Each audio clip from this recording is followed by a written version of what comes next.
inclinamos nuestro rostro para ponernos en las manos de Dios. Estamos muy contentos y agradecidos con la vida de nuestros hermanos Kenny, que los vamos a ir en la boda y el día de hoy están aquí con nosotros. Entonces pues vamos a orar por su palabra y por los niños que salen de su clase. Gracias, Señor, te damos porque tú cuidas de nosotros, tú provees bendiciones para nuestra vida, aún de maneras insospechadas, aún de maneras donde no las esperábamos. Gracias por la familia Kenny que están hoy con nosotros. Gracias por su viaje, Señor, y su disposición a estar aquí con nosotros y compartir de lo mucho que tú les has dado y de tu palabra. Gracias, Señor, te damos por los maestros que se disponen para servir a los niños en sus clases. Señor, multiplica sus fuerzas, multiplica la bendición en sus vidas, Señor, y que cada uno de estos niños pueda recibir de parte de ellos una bendición, algo que se quede en sus vidas para siempre, esa semilla que va a dar fruto, Señor, en su momento. Nos bendecimos y ponemos en tus manos nuestro corazón, que sea como una tierra fértil, esperando la lluvia y las semillas, Señor, que tú traes. En nombre de Jesús, amén y amén. Amén. Pueden pasar los niños a su clase ahí arriba. Dios los bendiga y quiero dejar este lugar a nuestro hermano Hank. Estamos muy contentos de que nos acompañe y que va a compartir la palabra en esta hora. Dios le bendiga, mi hermano. Gracias. Gracias.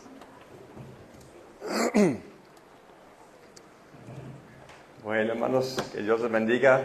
Para nosotros también fue muy bonito ayer todo lo que el Señor hizo, la boda de Max. Bórralo, hermano. De Max y de Tabea. Para nosotros también fue muy bonito. Siempre nos gusta mucho ir a una boda y pues ya siempre me siento un poquito otra vez en el huerto de Edén, ¿verdad? La primera boda y también todo lo que hermano Freddy también estaba compartiendo. Ezequiel regresó anoche de 3 semanas sirviendo en Guadalajara en la base de Juventud con la Misión y dijimos, ¿cómo lo vamos a hacer? Porque es el momento de la boda y cómo lo vamos a... Y entonces Isaac dijo, pues ¿por qué no preguntamos al hermano? Y fue muy especial como todas las cosas cayeron exactamente en su lugar. Cuando yo creo que todos hemos hecho a veces armado algún rompecabezas y una batalla y de repente todos exactamente caen, ¿no? Entonces lo pudimos ver. Entonces, aparte de esto, hermano, yo también quisiera compartir un pequeño testimonio. Nosotros como familia estuvimos hace unas semanas en Holanda. Algunos de ustedes recuerdan a mi hermana Ida. Ella ha venido varias veces antes con su esposo, cuando él vivía todavía. Él ya falleció hace 20 años, yo creo, casi, ¿verdad? Va a ser 20 años en diciembre. Y ella ha venido a México más veces que yo. Ella vino como 17 veces a México y aquí con ustedes también ha convivido. Y el año pasado le dio un tumor en el cerebro. Y le pudieron quitar la mayor parte, pero no todo, y con tratamiento lograron, hicieron tratamiento, no sabemos si es por tratamiento o por Dios directamente interviniendo, pero sí se paró el crecimiento del tumor por más o menos un año, y ahora en julio, de repente, principios de julio, recibimos un mensaje de mi otra hermana. Dijo, ¿sabes qué? Ida se llama ella. Ida otra vez tuvo un ataque como parece epilepsia, pero es por el efecto del tumor. Y tuvo que ser internada, le hicieron una resonancia. Y todo lo que resultó, el tumor se creciendo otra vez. Y todavía podía hacer más tratamientos, pero escuchando todos todo cómo iba a ser el efecto, cuál iba a ser el beneficio, ella dijo, no, ya no voy a hacer nada, ya no voy a tener tratamiento, voy a disfrutar a Dios los días que Dios me da. Y nosotros entendimos lo que significa esto cuando ella dijo, ya no va a tener tratamiento. Médicamente el prognosis es 3-4 meses de vida. Entonces mi esposa y yo fuimos Estuvimos 2 semanas con ella. En estas 2 semanas fue también muy especial. Ella todavía, para que es curioso, no está enferma. Nomás tiene un tumor así. Y cuando el tumor está quieta, ella está casi 100% normal. Pero sabemos que el tumor está. Entonces, cuando llegamos, ella todavía estaba completamente bien, como la veías. En las 2 semanas que estuvimos, tuvo más ataques y llegó el último día que estuvimos ahí, ya tuvo que ser trasladada a un hospicio y ahí está. Y bueno, ella está espiritualmente muy bien, completamente confiando en el Señor, que Él hace su voluntad. Ella dice que estoy lista para salir, no tengo prisa para salir, pero sí estoy lista para salir y tengo ganas de ver al Señor, eso sí dice. Pero una cosa que pasó, antes de ir, ella por teléfono o por videollamada, ella nos había dicho, dice, ¿sabe que yo estoy preparando el servicio para mi funeral? Entonces quiero hacer como, allá dicen como liturgia, no sé si se usa aquí la palabra, pero es como el programa, digamos, textos, cantos, testimonios, tema de la meditación, allá dice más bien meditación, predicación, diríamos tal vez. Entonces ella dijo, yo quiero que me ayudes, cuando estás aquí quiero que me ayudes. Entonces ella dijo, yo escogí Éxodo 3, de 1 a 14. Yo creo que tal vez se recuerda, ¿no? Desde donde habla de que Moisés, la zarza ardiente, y el versículo 14 es, yo soy el que soy. Y ella dice, este texto quiero, porque quiero, dice ella, que me ayudes a poner en un papel pensamientos, darle este papel al predicador y para que use estos pensamientos que quisiera transmitir. Estuvimos en Holanda platicando muchas veces sobre ese tema, leyendo otra vez y de repente me queda viendo, oye, entonces, ¿por qué no haces tú la meditación en mi funeral? Y dije, Ida, recuérdate que yo vivo en México, no voy a estar.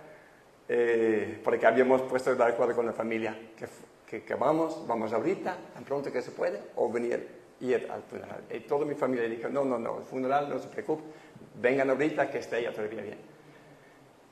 Bueno, todo pasó esto, se platicó, ella lo comentó a otros amigos, entonces ahorita nuestro plan es ir otra vez a Holanda el día que recibimos la noticia. Otros amigos de ella dijeron, nosotros pagamos tu viaje, sabemos que no pueden venir 2 veces, pero nosotros nos encargamos. Entonces este texto no nos ha soltado. Entonces cuando Isaac me invitó para compartir, ¿qué vamos a compartir? Yo no puedo salir de Éxodo 3, yo no logro cambiar mi mente, entonces quisiera hablar sobre esto y compartir unos pensamientos. Es un texto, claro, muy conocido, ¿verdad? Y yo creo que a veces ustedes también dicen que cuando un texto muy conocido, entonces dice, pues ¿por qué otra vez lo mismo? ¿Por qué hay que decir de nuevo? Aunque no es nuestro propósito necesariamente decir siempre algo nuevo. No somos griegos, ¿verdad? Que siempre quieren escuchar algo nuevo. Nosotros queremos, Dios siempre también dice, repite, porque así funciona el corazón y la mente humana. Entonces, hermanos, quisiera leer con ustedes Éxodo 3, de 1 a 14. Dice, apacentando Moisés las ovejas de Jetro, su suegro, sacerdote de Madián, llevó las ovejas a través del desierto y llegó hasta Horeb, monte de Dios. Y se le apareció el ángel de Jehová en una llama de fuego en medio de una zarza. Y él miró y vio que la zarza ardía en fuego, y la zarza no se consumía. Entonces Moisés dijo, iré yo ahora y veré esta grande visión, ¿por qué causa la zarza no se quema? Viendo Jehová que él iba a ver, lo llamó Dios de en medio de la zarza y dijo, Moisés, Moisés. Y él respondió, heme aquí. Y dijo, no te acerques, quita tu calzado de tus pies, porque el lugar en que tú estás, tierra santa es. Y dijo, yo soy el Dios de tu padre, el Dios de Abraham, Dios de Isaac, Dios de Jacob. Y entonces Moisés cubrió su rostro, porque tuvo miedo de mirar a Dios. Luego dijo Jehová, bien he visto la aflicción de mi pueblo que está en Egipto, y he oído su clamor a causa de sus exactores, pues he conocido sus angustias. Y he descendido para librarlos de mano de los egipcios y sacarlos de aquella tierra a una tierra buena y ansia, a tierra que fluye leche y miel, a los lugares del cananeo, eteo, amorreo, fereceo, heveo, jebuseo. El clamor pues de los hijos de Israel ha venido delante de mí, y también he visto la opresión con que los egipcios los oprimen. Ven por tanto, ahora te enviaré a Faraón para que saques de Egipto a mi pueblo, los hijos de Israel. Entonces Moisés respondió a Dios: ¿quién soy yo para que vaya a Faraón y saque de Egipto a los hijos de Israel? Y él respondió: ve, porque yo estaré contigo, y esto te será por señal de que yo te he enviado. Cuando hayas sacado de Egipto el pueblo, serviréis a Dios sobre este monte. Dijo Moisés a Dios: he aquí que yo llego a los hijos de Israel y les digo: el Dios de vuestros padres me ha enviado a vosotros. Y ellos me preguntaron: ¿cuál es su nombre? ¿Qué les responderé? Y respondió Dios a Moisés: yo soy el que soy. Y dijo: así dirás a los hijos de Israel: yo soy, me envió a vosotros. Hasta aquí la lectura. Bueno, hermanos, antes de ver cómo aplicar esto a nosotros, ¿verdad? Este texto, yo creo que es importante ver el contexto. Aquí, bueno, la historia entonces se amplía todavía más. Más adelante, cuando llegamos al capítulo 4, entonces Moisés sigue teniendo más, no quiero decir pretextos, pero más así excusas o dudas, por lo menos, ¿no? Expresa dudas. Y él dice: no me van a creer. Y eso me hace muy interesante, que él dice: no me van a creer. ¿Por qué no creerían? ¿No? Entonces, si vemos de qué se trata la historia, que Moisés nació obviamente en Egipto, pero no de egipcios. Moisés es hijo de los hijos de Israel, descendientes de Abraham. Y vemos cuando él nació, conocemos toda la historia. Él fue rescatado de la muerte que le estaba encima por orden del rey de Egipto. Entonces su mamá le hizo como una canastilla y le puso en el agua, porque el rey dijo: tira a los niños al agua. Entonces sí lo hizo, sí cumplió, le tiró al agua, pero en una canastilla para que sobreviviera. Entonces la hija de Faraón encontró al niño, pero ella no pudo criar un bebé así, apenas tenía 3 meses de edad y todavía no había ni fórmula, ni teteros y todo eso. Entonces la hermana de Moisés, todos conocemos la historia, ¿verdad? Dijo: oye, yo busco una mujer que le puede criar, entonces vete pues, ¿no? Entonces le llevan, tráeme la mujer, y la mujer viene. Entonces ella lleva el niño a su casa. Bueno, es la misma mamá, nunca se menciona si es la mamá o no. Pienso que la princesa sí lo sospechó, ¿no? Pero parece que no tocan este tema. ¿Quién es esta mujer? Porque obviamente tendría problemas legales por no haber matado a su hijo. Entonces no hablamos de esto. Entonces le llevan, y después es algo muy interesante: crecido ya el niño, el niño va al palacio de Faraón y especialmente la hija de Faraón que la cría. ¿Hasta dónde creció el niño? No le dice hasta dónde. No sabemos cuánto tiempo tiene, ¿no? Cuando dice crecido ya. Pero fue suficiente. No puede ser muy largo, porque seguramente la princesa dice: ya quiero mi niño, ya puede comer y todo. Pero la mamá a lo mejor dice: no, está muy débil todavía necesito pecho. Porque no, está muy débil. Déjame otro tanto. Entonces, es obvio que el niño estuvo suficiente tiempo con sus papás biológicos para que él comprendiera todas las historias, o por lo menos lo conocieron. Tal vez, yo pienso que Moisés siguió aún visitando, tal vez toda su vida, los 40 años que vivió en Egipto, que siguió visitando a sus papás biológicos, porque se ve que él está bien enseñado en la historia de su pueblo. Porque cuando Dios dice, cuando le habla, dice, yo soy el Dios de tu padre. El Dios de tu padre. No dices los padres. Algunas versiones traducen esto. Yo soy el Dios de tus padres, de Abraham, Isaac y de Jacob, pero no lo dice. Literalmente dice, yo soy el Dios de tu padre. Y luego el Dios de Abraham, de Isaac y de Jacob. Entonces aquí vemos que él identifica este Dios de quien le hablaron sus padres, pero sus padres no Abraham, Isaac y Jacob, es sus padres, su papá y su mamá.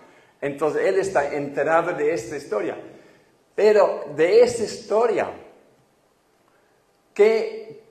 ¿cómo se puede verificar esa historia? Si nosotros somos realmente el pueblo escogido, ¿no deberían entonces los egipcios ser nuestros esclavos? Esa sería la lógica. Ese sería, no, pues si nosotros somos el pueblo escogido y la tierra de Canaán, nosotros vemos para atrás, ¿no? Miles de años para atrás, y este tiempo duró 400 años, no parece para nosotros tanto. Estuvieron 400 años en Egipto y después como quiera fue en Egipto.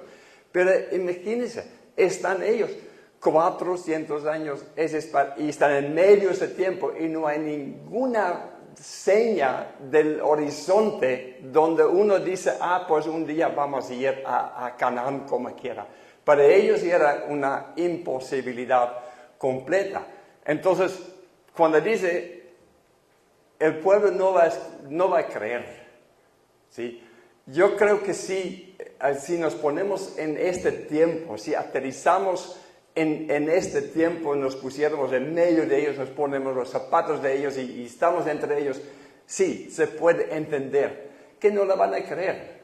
No es una cosa realista de pensar de que este pueblo es el pueblo de Dios, el pueblo escogido, que Dios los escogió y que Dios tiene un plan para ellos. Eso no es una imposibilidad de que esas cosas jamás se van a hacer.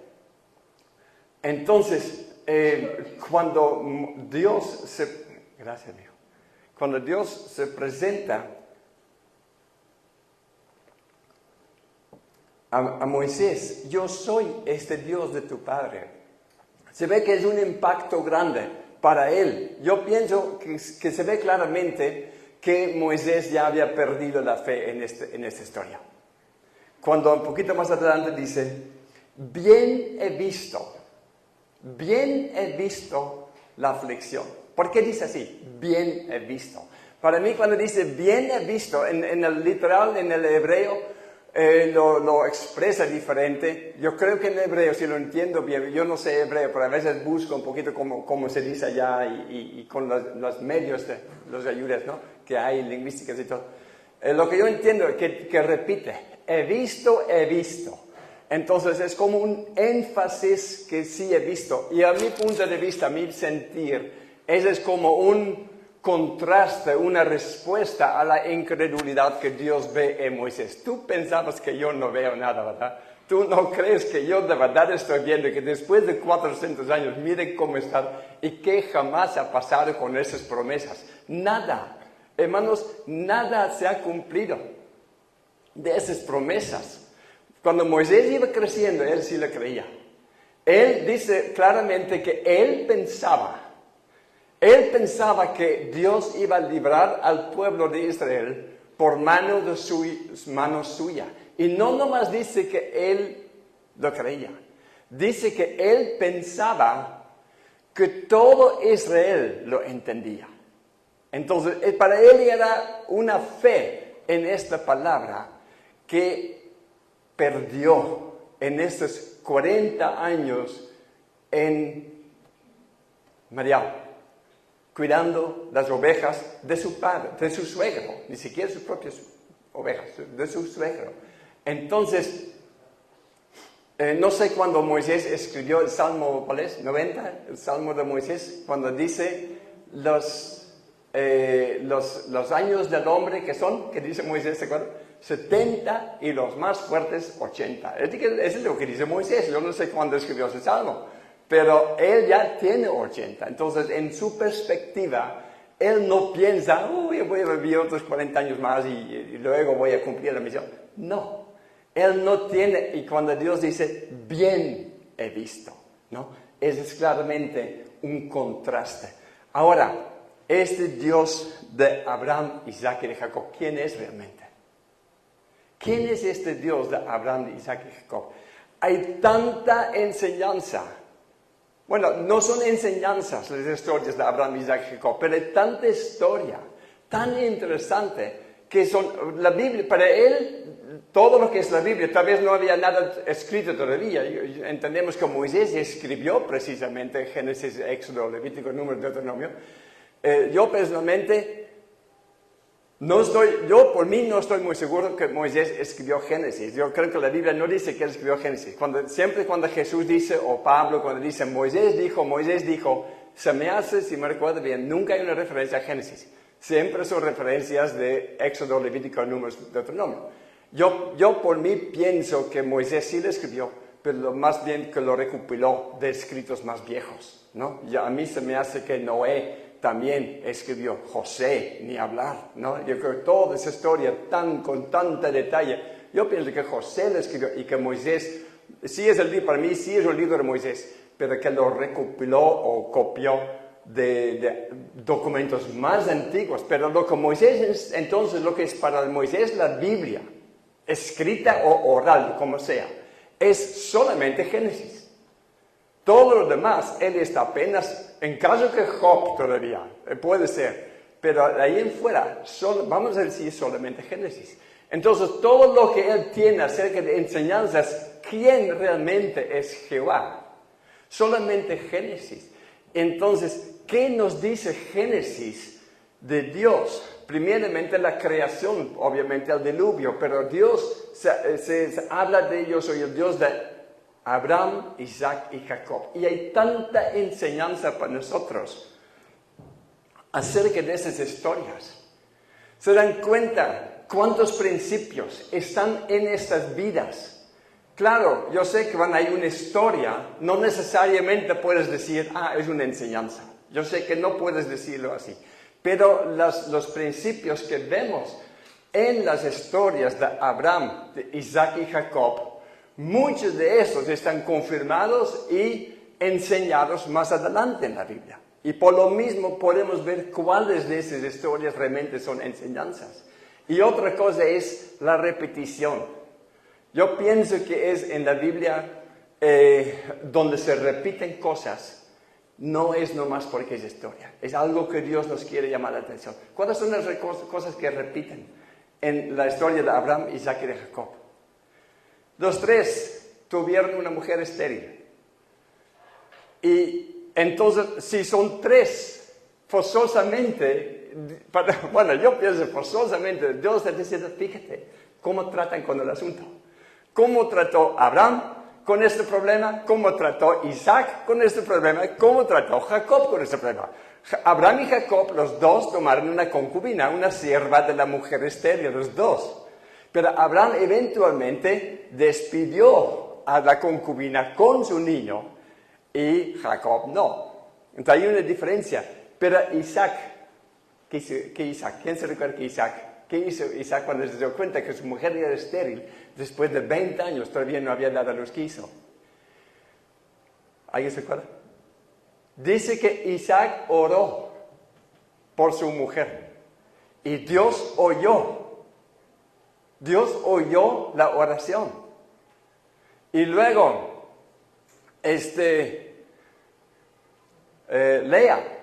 Lea tuvo otro, vamos a incluir Lea, porque aunque ella no se llama ni Abraham, Isaac ni Jacob, pero claro, sus esposas, esa es otra cosa.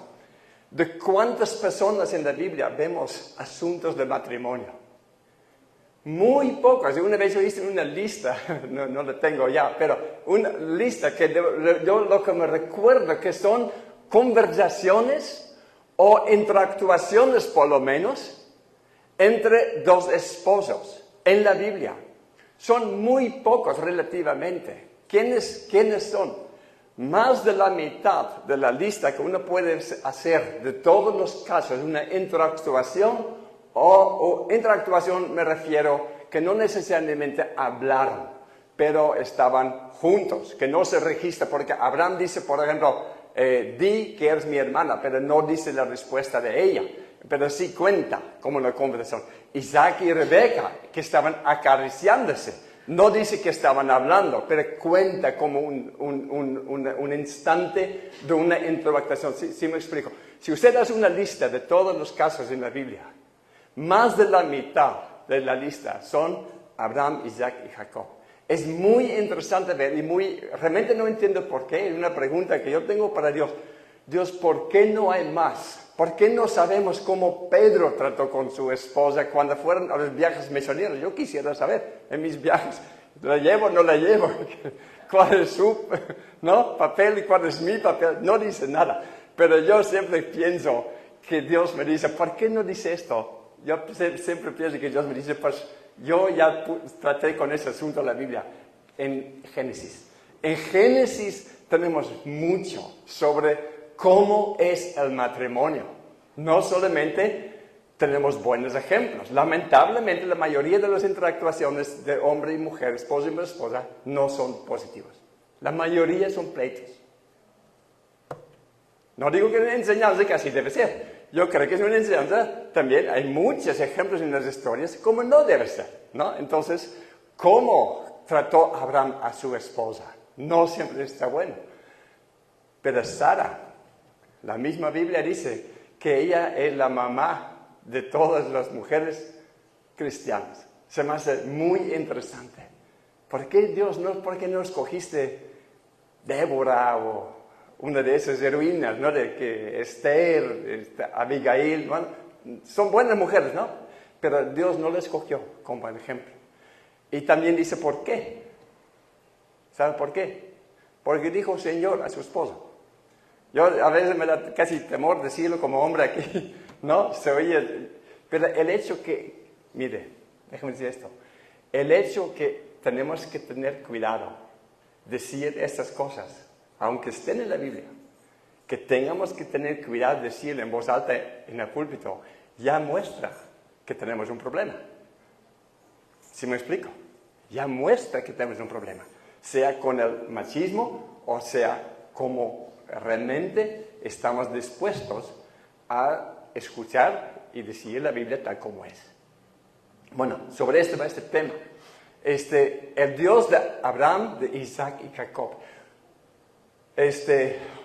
Coincidencias entre ellos, donde vemos cómo tratan a sus mujeres entonces. Sí tenemos ejemplos, ¿no? Se pueden comparar. Los tres pasaron por hambre y los tres iban o fueron a Egipto. Los tres. Forzosamente, en esos paralelos, tiene que haber una comparación que Dios nos está mostrando. ¿Cómo tratamos con las aflicciones, con las desilusiones? Muy buen testimonio del hermano Freddy ahorita, ¿no? Que está diciendo, estas aflicciones, tribulaciones, o cuál palabra usó ahorita, prueba, no me acuerdo, ¿no? Nos hacen crecer, dice el hermano, ¿no? Entonces, vemos que Dios manda hambre a Abraham y a Isaac y a Jacob. Y los tres querían ir o fueron a Egipto. Y hay diferencias. Abraham fue. ¿Por qué salió Abraham de Ur de los Caldeos? Porque dice, Dios le llamó. Dios dice, vete de tu tierra, vete a la tierra donde yo te mando. Pero cuando él está en Canaán y hay hambre, nomás dice, y Abraham se fue a Egipto. Y nunca dice, Dios le dijo a Abraham, vete a Egipto porque no hay comida en Canaán. Nunca. Fue Abraham su propio. Y obviamente, como sigue la historia, le salió muy mal. Isaac pasó lo mismo. Pasó por hambre, en Génesis 26 yo creo. Pasó por hambre, va caminando, si usted va en el mapa por donde va caminando, Y cuando antes de cruzar el arroyo de Egipto, ¿qué dice Dios? No te vayas a Egipto. Quédate aquí. Y se quedó. Y después Isaac sembraba, ¿qué? 30, 60, 100 por uno. No se ve a Egipto. Interesante. Se me hace muy interesante ver esas comparaciones. Después Jacob. Jacob también hay hambre. ¿Y qué dice? Dice su hijo, cuando se da cuenta que su hijo José está allá, que es ya gobernador de Egipto, dice su hijo, vente a Egipto. Y Jacob empaca sus cosas y que se va, ¿hasta dónde? Hasta Beerseba. Vaya en el mapa hasta dónde llegó. Beerseba, el último pueblo. Y ahí se queda. Y hizo sacrificios al Dios de su padre. Y Dios se le apareció y Dios dice, no tengas miedo. Así dice, no tengas miedo ir a Egipto. ¿Por qué tenía miedo ir a Egipto? Para mí seguramente, porque dice estaba sacrificando al Dios de su padre. Él se recuerda, mi abuelo fue a Egipto, le fue muy mal. Mi papá iba a Egipto y Dios dijo, no vayas a Egipto. Ahora, ¿qué estoy haciendo? Estoy yendo a Egipto. Y que Dios la aprecie, no tenga miedo. Ve, yo voy contigo. Entonces fue. ¿Sí? No está mal ir a Egipto, hermanos. Pero Dios se lo dijo, no a Abraham, que fuera. A Isaac dijo, no te vayas. Y a Jacob dijo, vete. ¿Sí? Entonces hay principios en la Biblia, pero no es siempre lo mismo. Lo que siempre es lo mismo, que es cuando Dios te lo manda, entonces tiene que ser. Pero lo que no siempre es lo mismo, lo que Dios manda. Entonces, cuando Dios dice a Moisés, yo soy el Dios de Abraham, de Isaac y Jacob. Sí, habla de las promesas, habla del propósito de Israel, habla de la tierra prometida, pero habla también mucho de cómo ellos llegaron a conocer a Dios. ¿Por qué Dios se llama así? ¿Por qué Dios dice, yo soy el Dios de Abraham, Isaac y de Jacob? Apenas lo leemos en Hebreos 11, donde dice, Hebreos 11, bueno, Hebreos 11. Hebreos 11 nos dice que, hablando de Abraham y de Isaac y de Jacob, dice, conforme a la fe murieron todos estos. Está en versículo 13. Todos estos, por el contexto, se entiende que fueron Abraham, Isaac y de Jacob. Porque ellos, sin haber recibido lo prometido, sino mirándolo de lejos, creyéndolo, saludándolo y confesando que eran extranjeros y peregrinos. ¿De dónde tiene el autor de esto? Yo digo que tiene de Jacob. Cuando Faraón dice, ¿cuántos años tienes? ¿Y qué dice Jacob? 130 años. Son los años de los días de mi peregrinación. Jacob, hermanos, aquí, yo sé que aquí y también una vez que hablamos de la serie Viaje al Reino, hemos hablado de Jacob.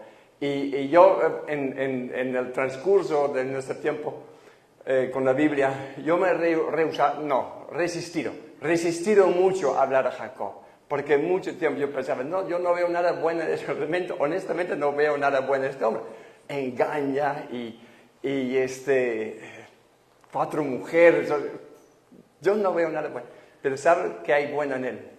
Sí hizo muchos errores. Yo me atrevo a decir que hizo más errores que Abraham y Isaac juntos. Hizo muchos errores, pero a los 130 años de edad, cuando dice que tiene miedo ir a Egipto, aunque sepa que allá está José. ¡Wow!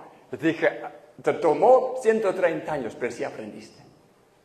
Y cuando Dios le dice, vete, llega con Faraón.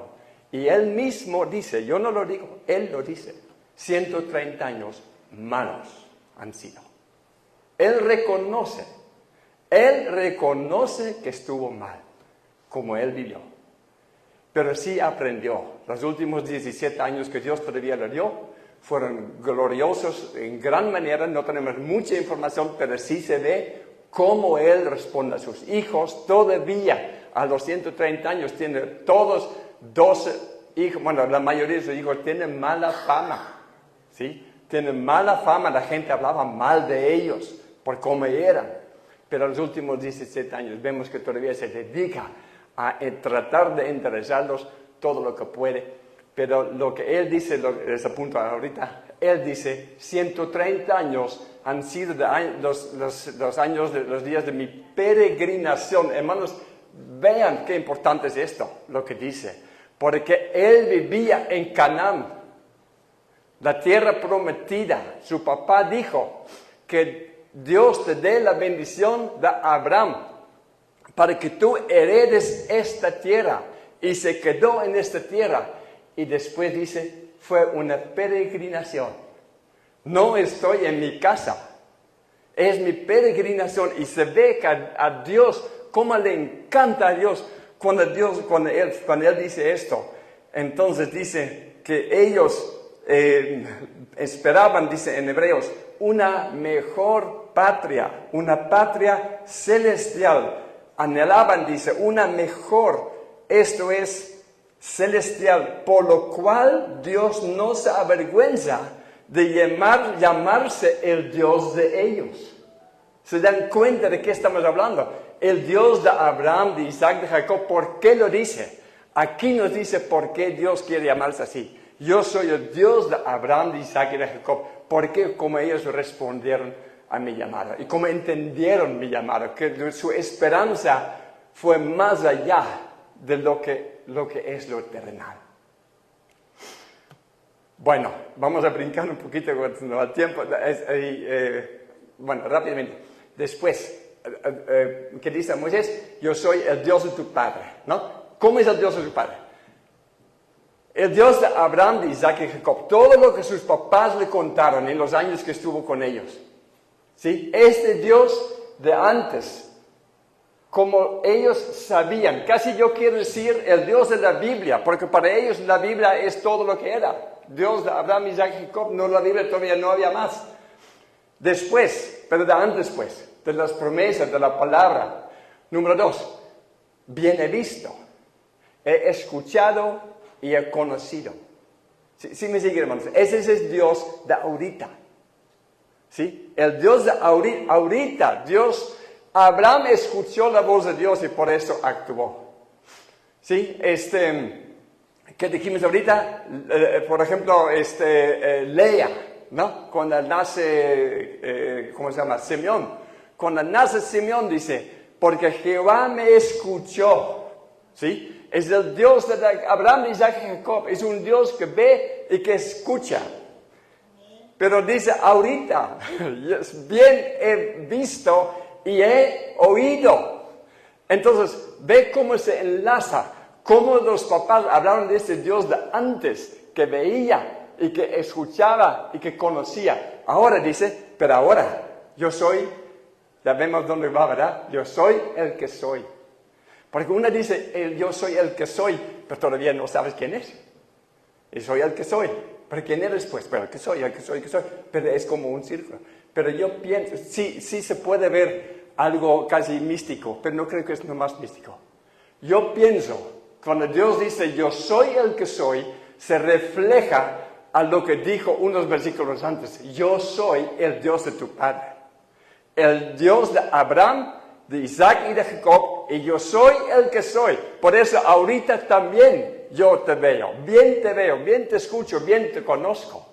Yo soy el que soy, pero no es así un vacío nomás. ¿A qué se refiere? Yo soy el Dios de Abraham, de Isaac y Jacob, y ahora yo soy el que soy. ¿No? Yo escucho, yo veo, yo escucho, conozco. Sí me siguen, hermano. Y después el tercer, y dice, por lo cual yo he ¿qué?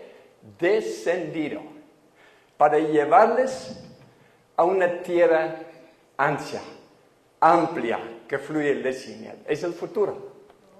¿Sí ven las tres cosas que Dios toca? Yo soy el Dios el que antes que escucharon de Abraham, Isaac y Jacob. Yo soy el Dios de ahorita. Yo te veo, te escucho, te conozco. Y yo soy el Dios del futuro. Yo te voy a llevar a una tierra que fluye leche y miel.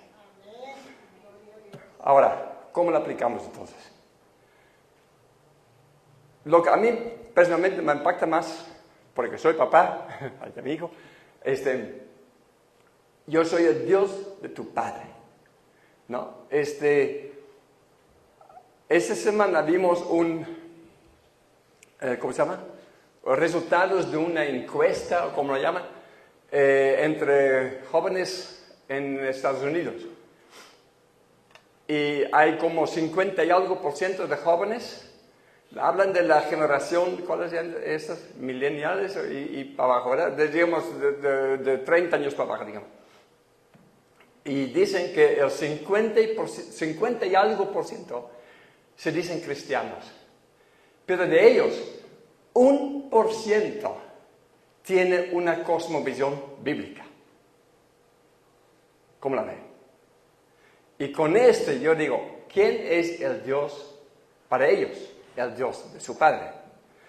¿Qué es el Dios? Si tú puedes decir, yo soy cristiano, pero mi Dios es diferente que el Dios de mi papá, como quiera. Lo que él me platicaba, o tal vez no me platicaba, ¿no? Entonces, de ver qué es el Dios que nosotros los papás transmitimos a nuestros hijos. ¿Cómo puede ser que la gran mayoría de los jóvenes cristianos, o sea, en hogares cristianos, no tienen lo llaman una cosmovisión bíblica? Bueno, ¿qué exactamente es una cosmovisión bíblica? Se puede incluir muchas cosas o se puede definir muchas cosas. Para mí, la cosmovisión bíblica, lo que es lo más, describe más que es, para mí es Apocalipsis 4:11, cuando dice, los 400 ancianos ahí en el cielo cantan y dicen, y va muy similar a los cantos que cantamos hoy en la mañana, dice, Señor, tú eres digno de recibir la gloria, la honra y el poder. ¿Por qué? Porque tú creaste todas las cosas. Aquí está para mí, esto es la cosmovisión bíblica. Número 1, que Dios es el creador de todas las cosas. De las personas, de los jóvenes cristianos que ya no creen en la creación, ese es el número 1. El primer punto, varios puntos principales de cosmovisión bíblica. Yo vi el otro día una lista de 7, pero ahí se puede buscar también en otros, o sea, depende del maestro que lo enseñe. Pero el número 1 es Dios es el creador de todas las cosas. Es lo primero que no. Todo viene por un Big Bang y viene por evolución, pero no hay una creación intencional de parte de Dios para hacer las cosas. Es número 1. El número 2, no sé si es el número 2, ¿no? Pero aquí, cuando dice, porque tú creaste todas las cosas, por esto tú eres digno de recibir la gloria, la honra y el poder. Cuando dice aquí poder, yo creo que se refiere a autoridad. Porque poder en sí no tiene que ver con dignidad o no. Poder es simplemente fuerza, no tiene una moral para sí. Pero cuando decimos Dios, tú eres digno de todo poder. Lo que estoy diciendo, tú eres digno de reinar sobre mí. Porque como en la oración de hermano Isaac ahorita de la mañana, él dijo, porque tú nos creaste y no tú nos hiciste y no nosotros en nosotros mismos. Yo creo que esto es la esencia y esa es la base, el fundamento y el argumento por qué Dios realmente reina sobre nosotros y debe reinar sobre nosotros, por qué debemos nosotros someter nuestra voluntad a Él. Sí, y esa es la cosmovisión, los puntos principales de la cosmovisión bíblica. Número 1, que Dios es el creador y Él nos hizo, que Génesis 1 es una historia de la creación. no un cuento, no ¿cómo se llama? Parábola o lo que quiere decir. Es la historia de creación. Y a raíz de esto, nosotros entendemos que Dios reina sobre nosotros por su palabra. Entonces, si vemos en Abraham, Isaac y Jacob puntos tan importantes acerca del reino de Dios en sus vidas, ¿sí? Yo te digo, sal de tu tierra, no vayas a Egipto, tú sí, vete a Egipto. Todos esos detalles donde ve cómo Dios domina la vida diaria de esos hombres. Pero yo pienso casi uno de los temas principales de Abraham, Isaac y Jacob son los asuntos de matrimonio, noviazgo. Cuando estamos en nuestra escuela en CRIE, cuando hablamos de noviazgo, ¿qué dice la Biblia del noviazgo? Pues algunos dicen, no, realmente nada. Tenemos Génesis 24. Un capítulo largo, como de 3 páginas, del noviazgo ideal que existe en este mundo.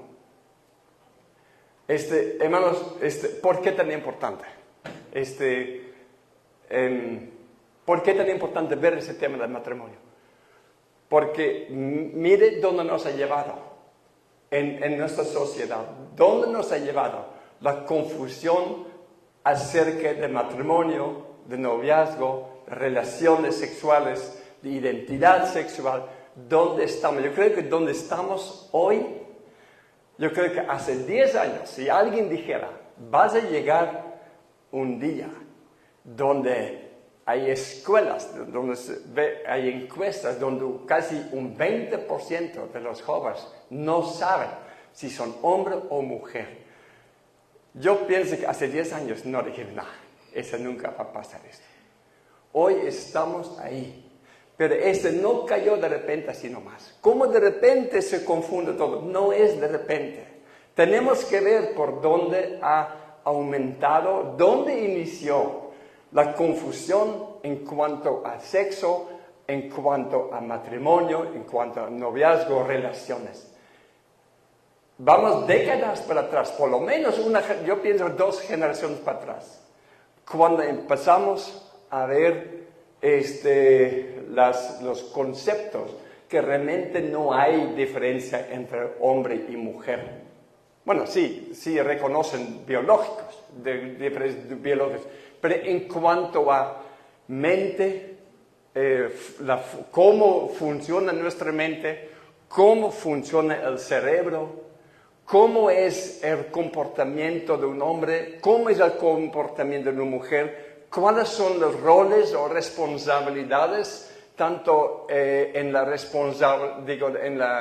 sociedad, pero aún en la familia y aún en el matrimonio, que cuánto nos han estado imponiendo que tiene que ser igual.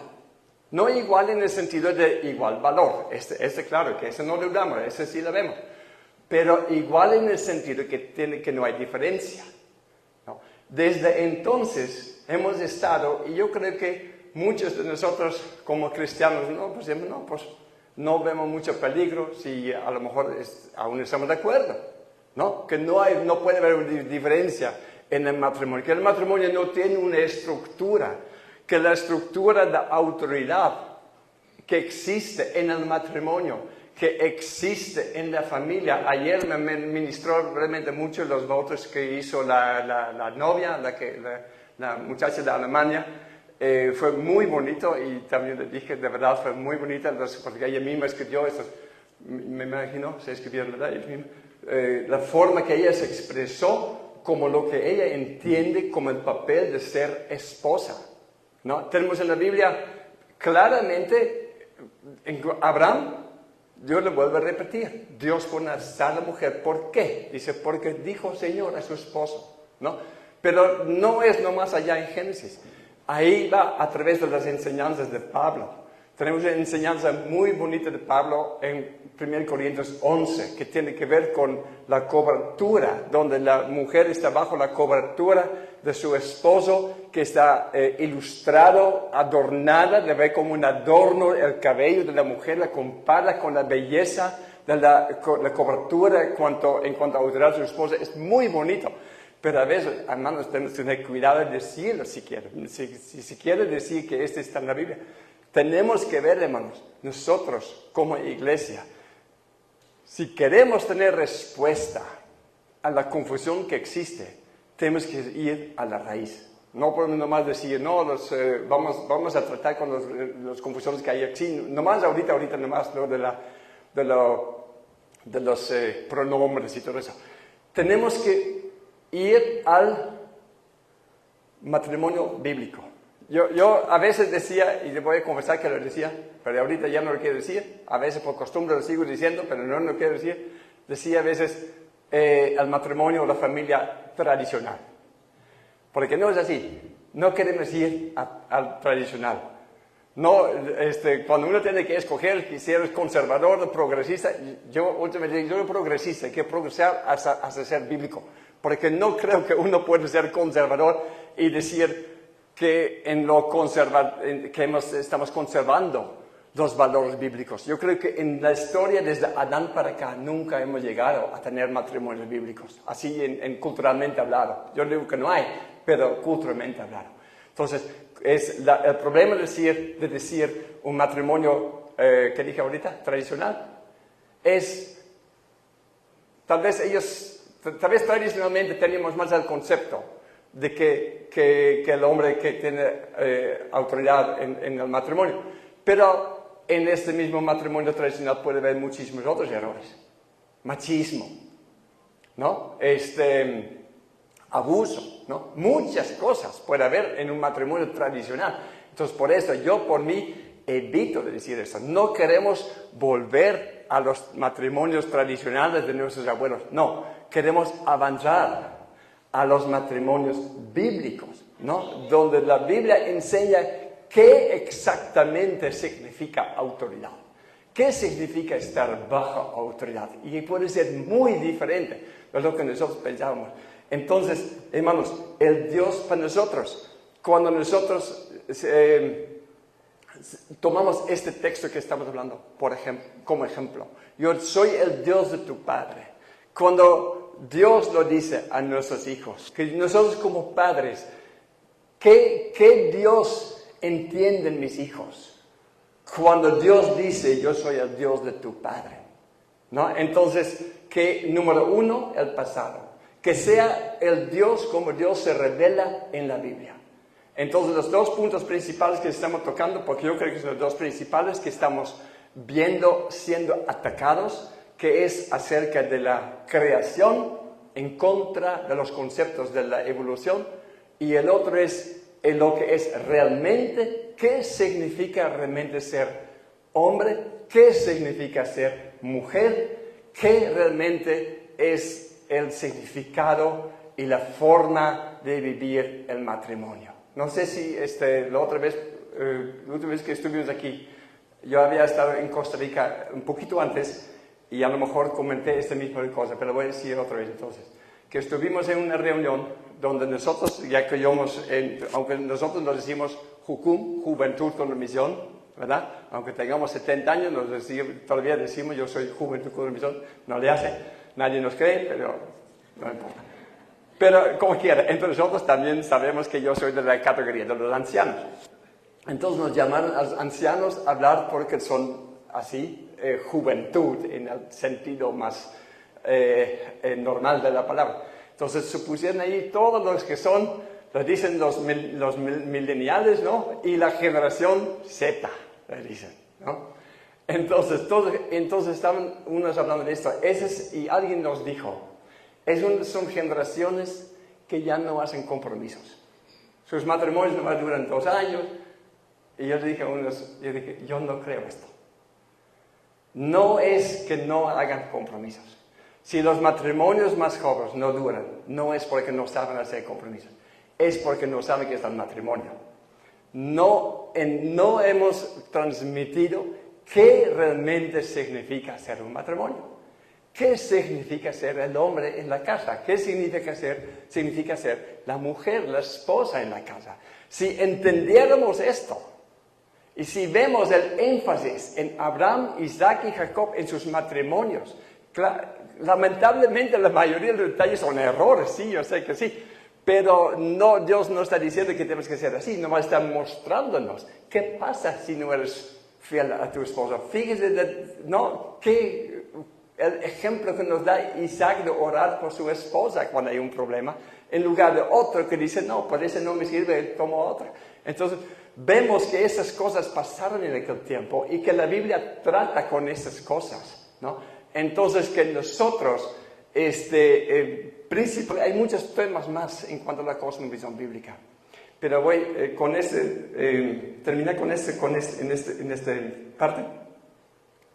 ¿Cómo lo vamos a hacer?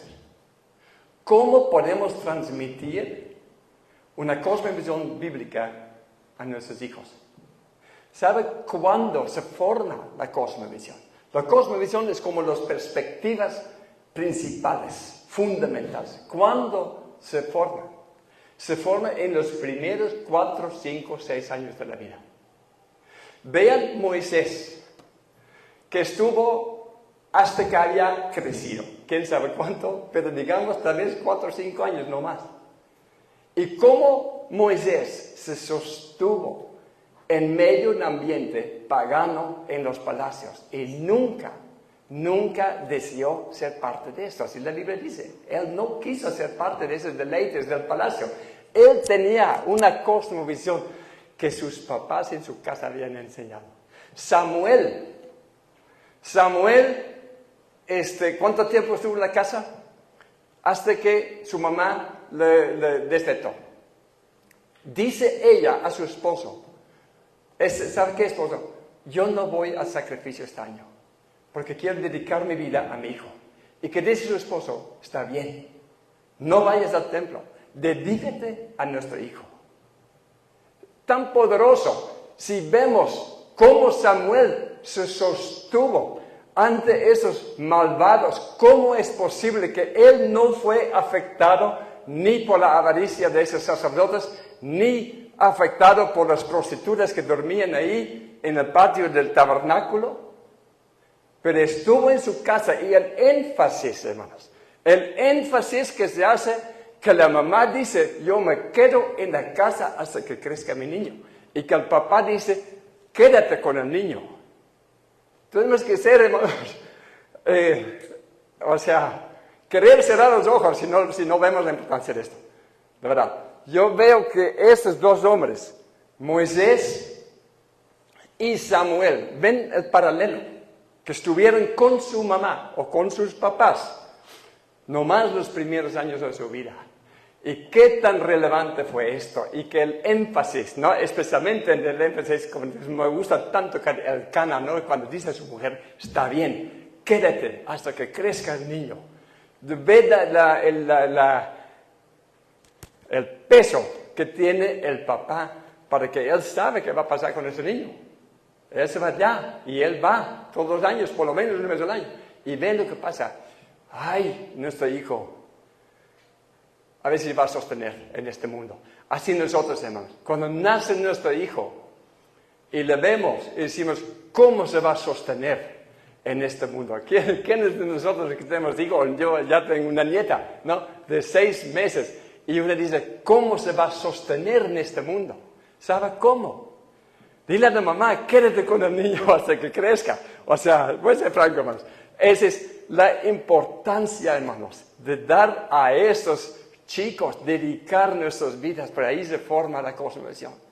Y como si no entendemos ya, o si no entendemos, tal vez nunca me entendí, pero la importancia de cómo es el matrimonio, que tenemos diferentes papeles, y el papá principalmente para enseñar, yo creo que sí, pero la mamá principalmente los primeros 4 o 5 años.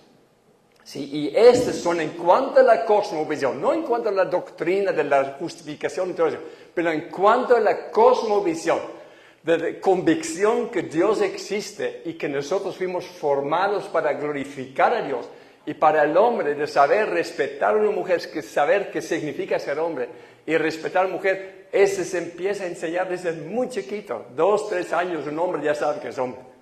¿Sí? Si hay psicólogos graduados que ya no saben, pero niños de 2 años sí saben. Sí saben que es hombre y que es mujer.